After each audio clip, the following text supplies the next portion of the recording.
Assalamualaikum warahmatullahi wabarakatuh. Selamat pagi anak-anak. Apa kabarnya? Ya, alhamdulillah sehat.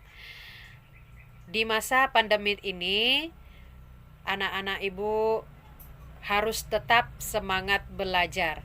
Walaupun kita tidak bertatap muka, tapi anak-anak ibu tetap harus semangat untuk belajar. Nah, di pertemuan pertama ini Ibu akan bertanya atau mengingatkan kembali tentang rukun iman. Masih ingatkah anak-anak Ibu rukun iman? Ya, tentu saja anak Ibu masih ingat dengan rukun iman. Yang akan kita pelajari hari ini yaitu rukun iman yang ketiga. Siapa anak-anak Ibu yang tahu rukun iman yang ketiga? Ya, rukun iman yang ketiga beriman kepada kitab-kitab Allah. Perintah beriman kepada kitab-kitab Allah tertuang dalam Quran surah An-Nisa ayat 136. Allah Subhanahu wa taala menyuruh manusia untuk beriman kepada Al-Quran dan kitab-kitab yang diturunkan kepada rasul-rasul sebelumnya. Nah, bagaimana cara kita untuk beriman kepada kitab-kitab Allah? Caranya adalah dengan meyakini bahwa Allah Subhanahu wa taala telah menurunkan kitab-kitab kepada rasul-rasulnya melalui malaikat Jibril. Dan kitab-kitab tersebut harus kita jadikan sebagai pedoman hidup untuk menuntun dan mengatur cara kita bersikap dan berperilaku guna mencapai kebahagiaan hidup di dunia maupun di akhirat. Anak-anak ibu sekalian, Allah Subhanahu wa taala menurunkan 4 kitab suci serta beberapa suhuf kepada para nabi dan rasul yang berbeda zaman dan umatnya. Kitab-kitab suci tersebut adalah yang pertama, kitab Taurat.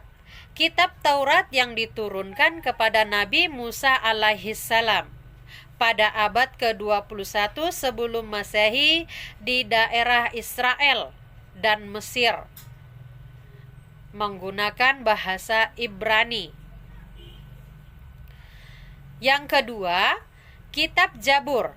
Kitab Zabur yang diturunkan kepada Nabi Daud alaihissalam.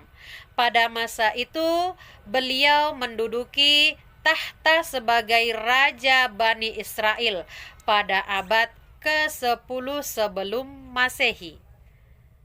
Yang ketiga, kitab Injil diturunkan kepada Nabi Isa alaihissalam sekitar abad ke-1 Masehi di Yerusalem.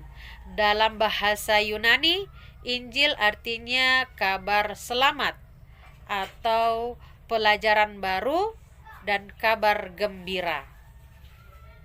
Dan yang keempat, kitab Al-Quran. Kitab Al-Quran diturunkan kepada Nabi Muhammad sallallahu alaihi wasallam pada abad ke-6 Masehi di kota Mekah. Peristiwa turunnya Al-Quran disebut dengan Nuzulul Quran. Terjadi pertama kali ketika Nabi Muhammad sallallahu alaihi wasallam menyendiri di Gua Hira di kota Mekah.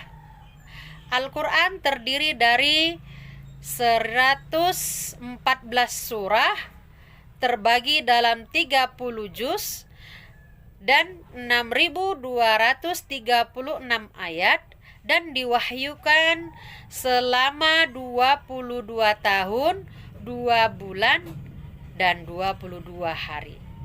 Al-Quran menyempurnakan hukum-hukum Allah yang terdapat pada kitab-kitab sebelumnya. Al-Quran diturunkan untuk seluruh umat manusia sebagai rahmat bagi seluruh alam atau disebut rahmatan lil alamin. Nah, dari penjelasan Ibu harapkan anak-anak Ibu dapat memahami materi kita kali ini, beriman kepada kitab-kitab Allah. Dan Ibu akhiri, wabillahi taufik walhidayah. Assalamualaikum warahmatullahi wabarakatuh.